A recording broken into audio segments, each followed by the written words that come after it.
Good afternoon, everyone. I'm Marinos Ioannou, and I represent Dromon Bureau of Shipping.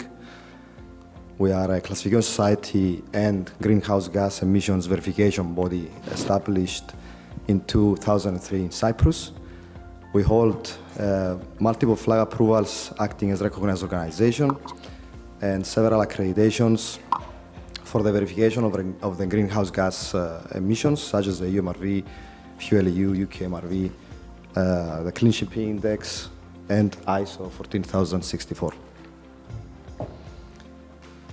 A recent key milestone for DBS is the establishment of our research, development, and innovation division, and our participation in various funded projects at the national and European level. In my presentation today, I'll be focusing on how greenhouse gas regulations are shaping the maritime industry's decarbonization journey. We will look at the main regulations, their interplay, and how they can be seen not just as obligations, but also as tools that can drive the ESG strategies. Moreover, we will discuss some of the key drivers for decarbonization, the challenges involved in this decarbonization path, and what to be expected next. So the EU MRV and ETS are central pillars of the European Union's decarbonization approach for the maritime industry. Stakeholders, and especially ship owners, ship managers, and charterers, must understand the voyage classification, monitor the emissions precisely, and at the end manage the EUAs effectively. Since 2025 is the first year of implementing the ETS, this comes with numerous challenges. It was actually reported by EMSA in the beginning of March, where we attended a workshop between the regulators, DG Klima and EMSA, the administering authorities, and ourselves, the verifiers. It was reported that just around 10% of the total expected emission report verifications were actually completed on TEDIS MRV platform. So as we approach the closing of the month and approaching the deadline of submissions of the verification reports, of course this percentage is drastically changing, but realistically speaking, many ships will be verified after the deadline has passed. This is the reality, and this is an industry-wide issue. So, missing the deadlines poses financial, operational, and reputational risks. So, let's have a look into the verification timeline, where we have two major deadlines on the 31st of March and the 30th of September. And this will be applied on an annual basis as well.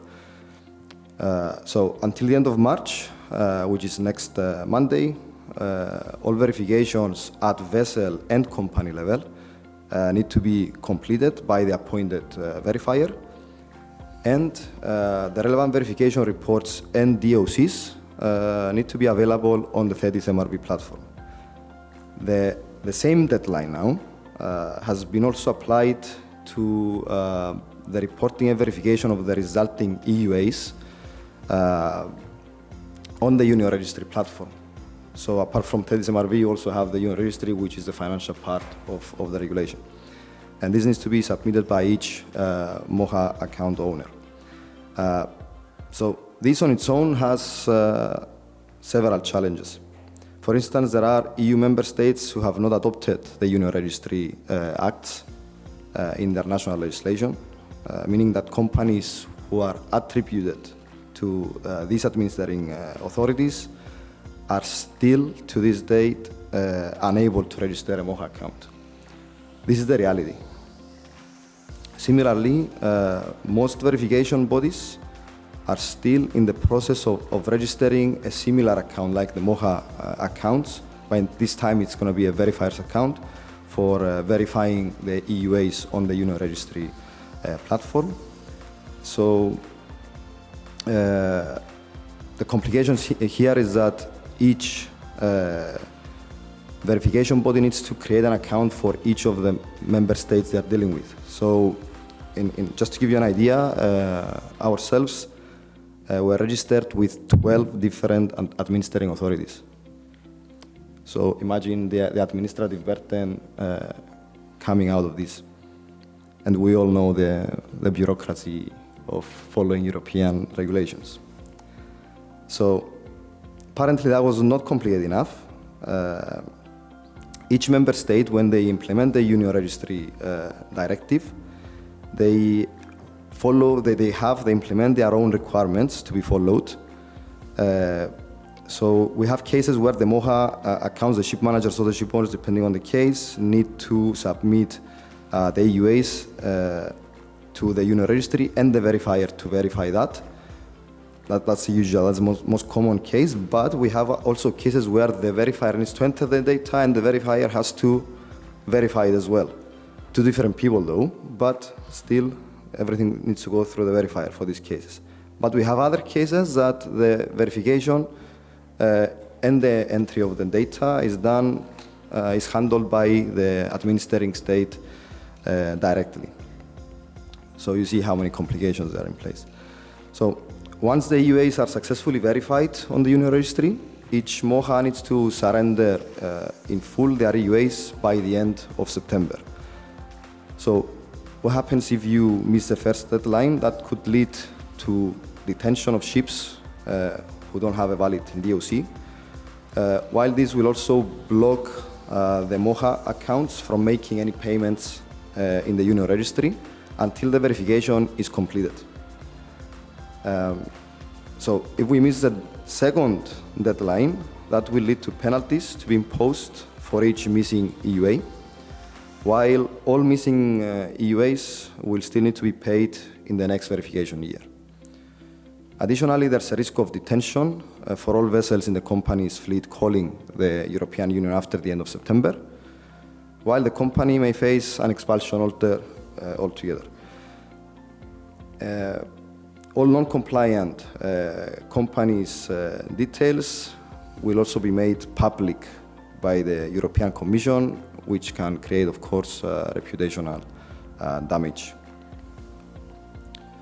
FuelEU is a complementary regulation to the EU MRV and ETS. It focuses on the carbon intensity of energy used on board, and it sets the relevant greenhouse gas intensity limits for each year. It adds complexity overall, but there are several ways of complying, such as the flexibility mechanisms using alternative fuels, which is one of the hot topics as we saw from the previous panel as well, and new technologies. There are many challenges ahead, such as the close monitoring of compliance balance, planning well ahead, balancing costs, the availability of alternative fuels, the refueling patterns, the quality of fuels, the safety implications, training of seafarers as the previous panelist mentioned, and of course the utilization of the proper flexibility mechanism. So let's now look at the compliance cost for the two regulations together. I don't know why it's showing like that, but on my screen it was looking better, but anyway. I'll tell you the numbers. Considering that no investment was,